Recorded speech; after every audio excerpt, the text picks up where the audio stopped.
Welcome to the Knowledge for Men show. Your life will never be the same. Your level of success will seldom exceed your level of personal development. I want to die empty of regret. I want to die empty of my best work. We don't understand who we are. Instead, we're living out somebody else's narrative. What one man can do, another man can do. If it's been done, it can be done again. Being yourself and being your truest, most authentic self in every moment. If it scares you or makes you a little afraid, do it. Follow your heart and your gut. The first stage, I think, is finding you, like finding out who I am today. Stuff will not work. You will have things that fail. Success is when you're a happy, fulfilled person. How do you define success? It's your life, and you are the creator of the movie script that is your life story. This episode is brought to you by my private online meds group called The Lion's Den. You can check it out at knowledgeformen.com and click on The Lion's Den. If you've been listening to this podcast and you like the content, but find it hard to find other guys out there to relate to, talk to, share your wins and challenges with, maybe you're on your own path of personal development and other guys think it's weird or they're just not interested in what you're doing. You kind of feel like you're alone on this mission, but you're not. There's thousands of other guys out there who are on the same path, and I've been putting together a group called The Lion's Den to try and find these guys, bring them together. Hey, I know it's hard to make the push towards greatness in your life, and I found that the best way to get somewhere you've never been is to surround yourself with other people who are already there, or who are on the same path as you. So The Lion's Den does just that. It's a group of men who want to achieve greatness in all areas of life: health, wealth, relationships, and personal growth. Check it out at knowledgeformen.com and click on The Lion's Den. All right, guys, welcome to the show. I'm here with David Waknine. He's a former Golden Gloves boxer who's decided to go back in the ring for one more professional fight. The challenge that I've seen, according to the trailer, is he's 44 and 70 pounds overweight. He's been training hard, and the story's been picked up by HFC Pictures in Hollywood, California, and is being made into a documentary film. So I got David here. How are you doing? Good. So, David, we kickstart off every show with a favorite success quote of yours or a saying that the guest has lived by that's helping you on your journey. So what do you got for us, and if you can explain why you chose that? I think one of my favorite quotes is say what you mean and mean what you say, and stick to your word. You know, I think it's really important in everyday life, and especially when you go on a journey like that. You know, we've been done this journey for about 2 years, and there've been many times where you want to walk away, and I keep reminding myself, you know, I said I was going to do this, and I meant it, and I'm sticking to it. So you want to complete what you said. You want to see it to the end. I try to complete everything I say, and I try to stick to everything. I try to stick to my words. I like that. So let's dive deeper now. Like, you know, share with the audience, like, what's going on here? What's, you know, motivating you to do this? What's like the reason why you decided to do this? Well, I had a really, really close relationship with my trainer. You know, when I was 22, 23, I was number 2. You know, I fought and I got to the finals of the Golden Gloves in New York. And I lost the finals and walked away from the sport. But I had a really, really close relationship with my trainer. And he was like a father figure. And about 4 years ago, he passed away to cancer. And watching him in the hospice for the last 8 days of his life made me realize a lot of doors that were unclosed and chapters that I needed to finish in my life, including in the boxing career that him and I had, and just demons I needed to face to have a peaceful life. So I realized right there and then at 44 at the time that I needed to lose 70 pounds and get into the gym. At that point, I hadn't been in the gym for 22 years. And get into not only good shape, but professional shape to have a professional fight that I never had. Since I was ranked as an amateur and I quit while I was an amateur, I never had a chance to fight that professional fight. So there was always what if, what could have been, what would have been, stuff like that. So I set out on this journey, and what we thought we'd be able to wrap up in a year, it's going on 2 years, and we're still pretty far from closure. So where are you at right now in terms of your training and the next fight? Well, right now we're facing 2 major problems. You know, one is, injuries. I've been out of the gym for about a couple months, and my orthopedic surgeon said I might need to do a surgery. Well, I have to do a surgery. So I might go into surgery in about a month. I've had a really bad foot injury. So that's going to set me off 2-3 months. So I'm hoping to, while I do that, to stay healthy eating and stuff like that, and at least drop the weight to be where I need to be. And the second major problem we're hitting is financials. That's been a lot of stress on us. Yeah. And so looking at the last 2 years you've been training, I watched a trailer, you're training hard, it seems like you're seeing progress. What have you been doing in the last 20 years? You said after that Golden Gloves, you hadn't been back in the gym since then. What have you been doing in the last 20 years? Well, as far as working out, I haven't done anything. The last 22 years that I walked away from boxing, it was almost like a love and hate. You miss it, but at the same time, you hate the fact that you walked away. Subconsciously, I just didn't want to do anything that had to do with working out. Or, they say athletes die twice. They die when they walk away from their sport, and they die when they actually die.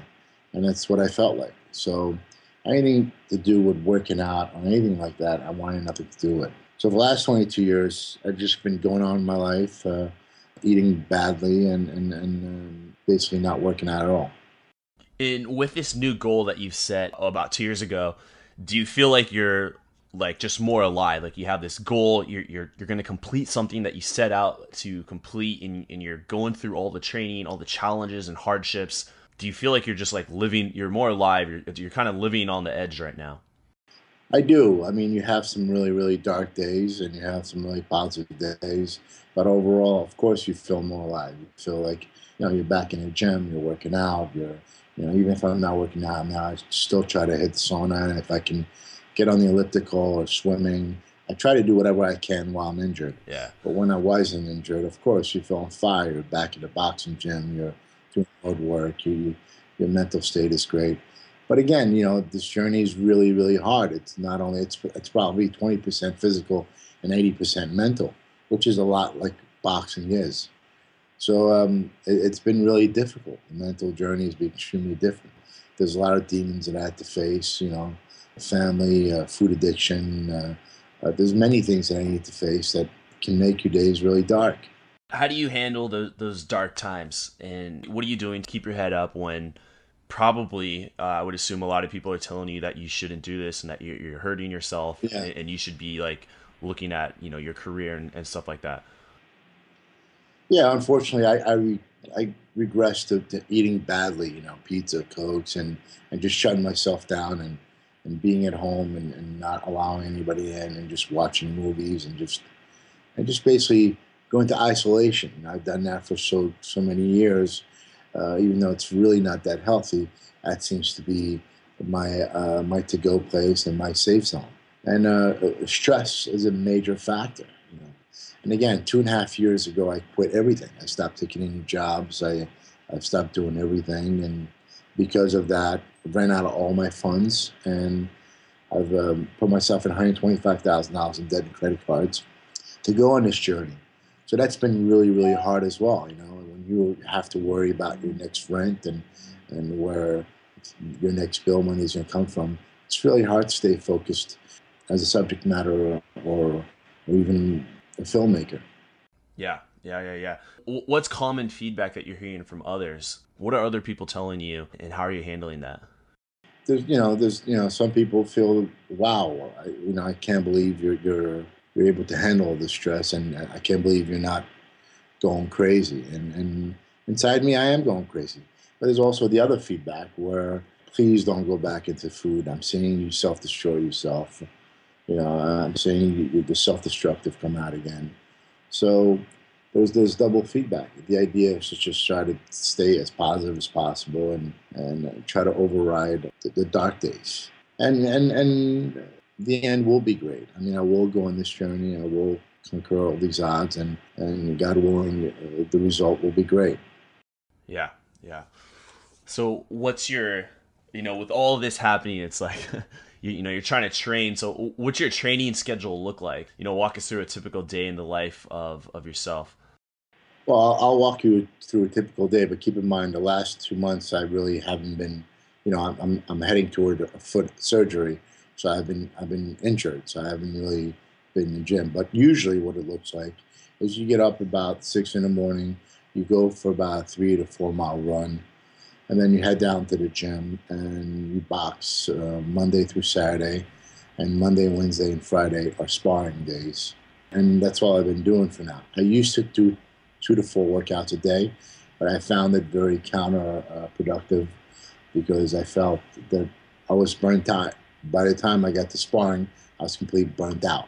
So I went just into the running and boxing, and I felt more old school. Yeah, just getting it all in there. So I want to like kind of dive into, I was looking at the trailer and it was saying that like in order to really understand why you're doing this, like you need to understand your past. And so you grew up in, as Jewish in a Muslim country. And how does that past relate to the present moment and what's happening here for that closure?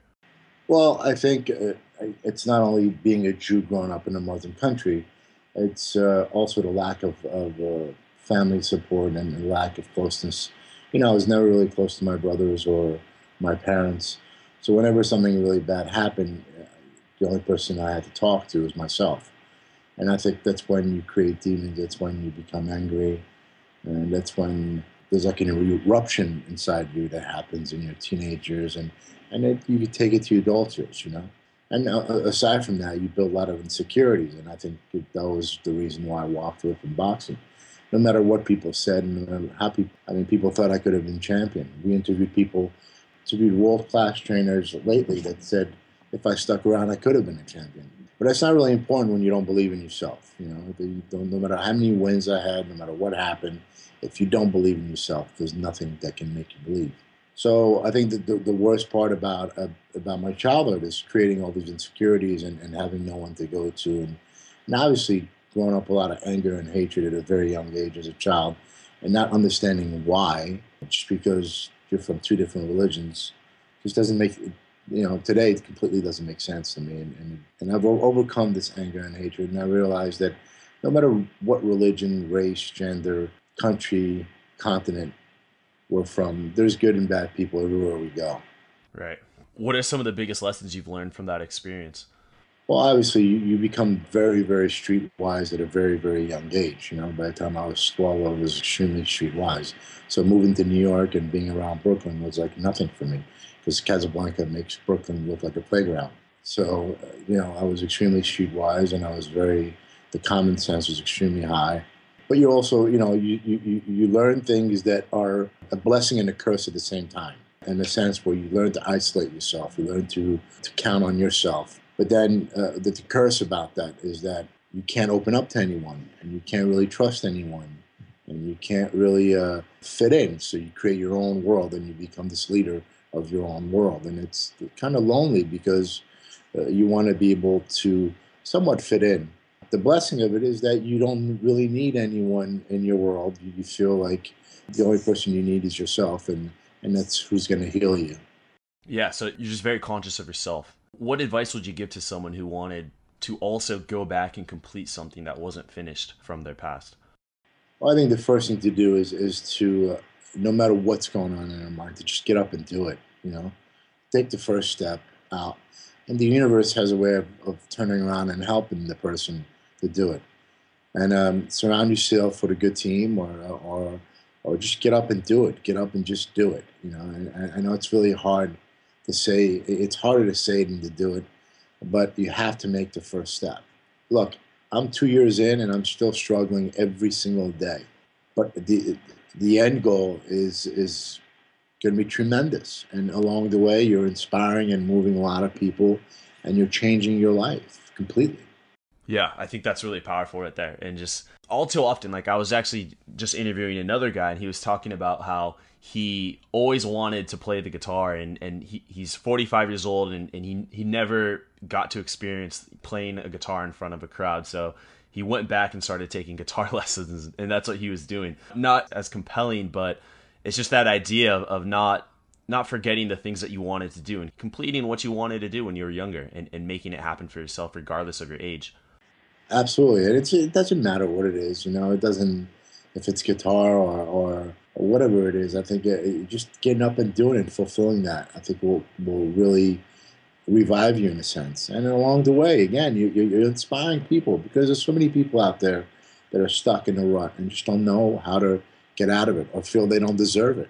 And we all deserve it. We all deserve a second chance. Absolutely.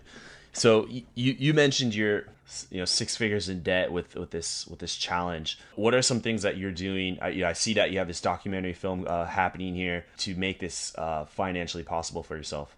Well, right now, here's a perfect example.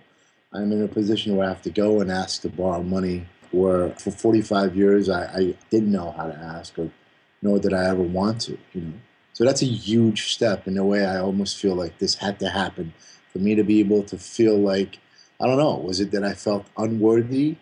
Or was it that I felt ashamed or vulnerable? Why was it that I could never ask for anything? And so it's kind of almost humbling me at the same time. It's teaching me that it's okay to ask.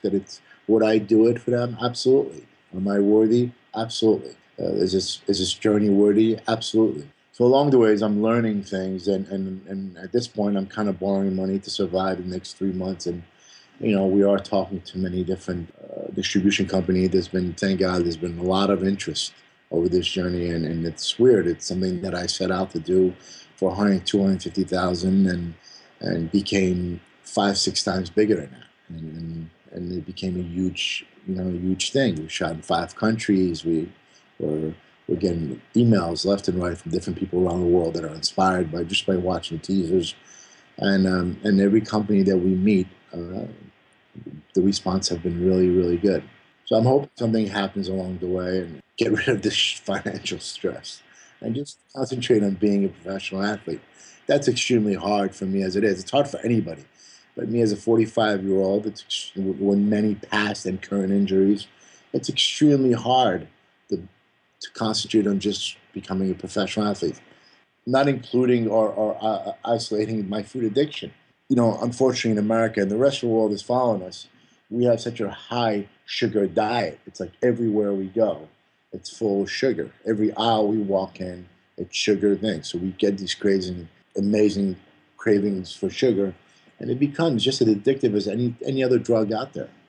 Now, back to the fighting. Like, let's say you get healthy, you train hard, and you have your fight and you win. What's next? Do you stop then, and did you complete the journey then, or do you continue fighting?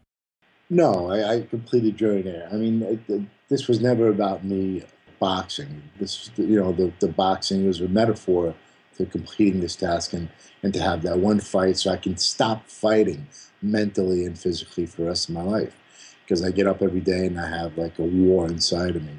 And the idea is to fight and complete that one task, to get that one professional fight I never had, but also to fight all the demons I went through, So no, the fighting is not, come on, I'm 45. I'm going to have a boxing career now.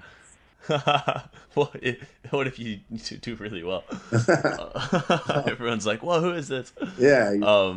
I spar 20-year-olds in their early 20s now, and I feel like, wow.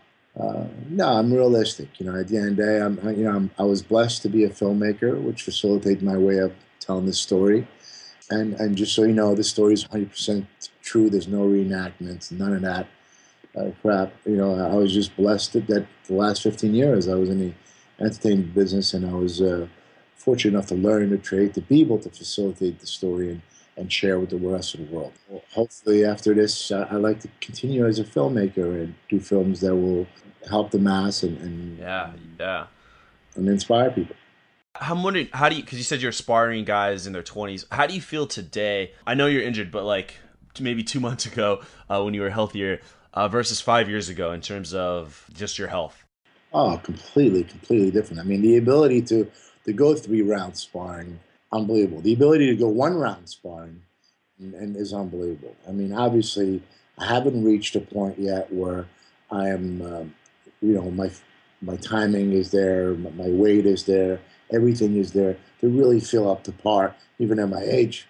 But granted, 2 months ago, 5 months, or 5 years ago, it's a world of difference. I mean, I was 260 pounds. I was breathing heavy just walking up the staircase, So this event is potentially just life altering. This could potentially save your life if you continue the path of eating that sugar diet, and that could lead to all sorts of health issues, as we know. Oh, absolutely. When I started this journey, I was already pre-diabetic, high cholesterol, high blood pressure. I mean, I was a hot mess, So absolutely, I mean, I was basically 1 foot in the grave as a doctor put it. So yeah, I think this really could save my life and make my new lifestyle a better one. I like it. Now, David, I have something called the knowledge round. It's just where I ask you some rapid fire questions, very similar to what I've already been doing, but just shorter answers on your end. So Sure. Are you ready for the knowledge round? I am ready for the knowledge round, actually. All right, cool. Do you feel stuck, alone, or like you're not getting the type of results you think you deserve? You put in all the hard work in your life, relationships, and business, but things just aren't getting any better? I've been there. That's how I started. That's where I was. I kept trying to improve my life, but nothing just seemed to give. I started to think that personal development was a joke. I felt like every month I was in the same place I was the previous month. But then I found something that just worked. I grew, my business grew, my relationships flourished, and everything around me just started to click. People started respecting me more, and I finally felt like I was becoming the man I wanted to be. I created a program to help guys get the same results in their life. Check out kfmline.com to learn how the Lion's Den can radically transform your life. Again, that's kfmline.com. Welcome to the Knowledge Round, where the guests will be asked rapid-fire questions to give the audience invaluable pieces of wisdom to help transform their lives. Starting in 3, 2, 1, showtime. The first question I have for you, David, is what advice would you give to someone who's feeling kind of lost or unsure of what they should do with their life? I think the first thing is for them to know that there's many of us out there feeling the same way. And to just get up, and no matter how hard it is, and do a little at each day. A little at each day. So if it's somebody that's extremely overweight, get up and walk. Walk 15 minutes. Walk 20 minutes the next day. Walk yourself up to an hour. And then just cut one thing. If it's somebody who has a soda addiction, cut your sodas, and then slowly work your way up. I'm using that, but it could be in anything. It could be somebody. Perfect guy is the guy that wanted to learn guitar. Take one guitar lesson, and then take another one, and then put 15 minutes aside to practicing guitar every day. Yeah, just consistent little actions. Yeah. Now, what was holding you back from becoming the man you are now today? You are your worst enemy, and I'd have to say me. Your mind plays tricks on you, and you kind of bury your past. You just basically kind of give up. Can you name? Are you reading? Do you have maybe like 3 influential books that are helping you on your journey? No, I to be honest with you, I should be reading more. There is a book out there called David and Goliath that I kind of pick up here once in a while. There's another book called Shantaram that I kind of picked up and I'm reading here and there. But to be honest with you, my day starts about 7 a.m. and it doesn't end till like 8, 9 p.m.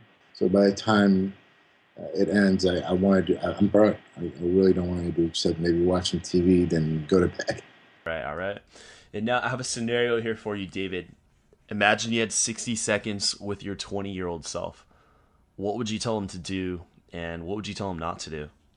Well, to realize that fear means that forgetting everything is all right. That not to forget that the fear is forgetting everything is all right, and to believe in himself, and not have the need for anybody else's approval, just to believe in himself. Anything you would tell him not to do? I guess the opposite, to not live in fear, and just to believe in yourself and live one day at a time. Stop overthinking things. We sit back and we start overthinking things and analyzing things and create the scenarios. And before you know it, the scenarios become realistic moment. So if you are going to create a scenario, if you are going to overthink it, then see yourself go to the top. Don't see yourself being second best. Yeah, wow, I like that. And now that's going to conclude the knowledge round, just real short. Let's go into just the outro here. What's exciting you today? I understand that you got the injury, but what still is kind of getting you out of bed in the morning? The future, what the future is going to look like. What do you see that looking like? Me climbing down the ring, being in top shape, conquering all my goals positively. Yeah, I'm looking forward to seeing that as well. And David, go ahead and give yourself a plug on how my audience can follow up with you. Thank you. They can follow us on One More Round Doc. It's onemorerounddoc.com, and also follow us on Instagram, One More Round Doc, and our Facebook, One More Round Doc. So it's all One More Round Doc. Just everyone. They can catch our teaser trailer on onemorerounddoc.com, and feel free to tell us about your one more round and get on our journey and follow us through and tell us about yours, and hopefully we can all inspire each other. All right, I like that. I'm also going to be creating a blog post, so I'll put the links to that with your teaser trailer inside the blog post, which I'll send out to my community, and I'll also just send it to you so that you can see that I did it.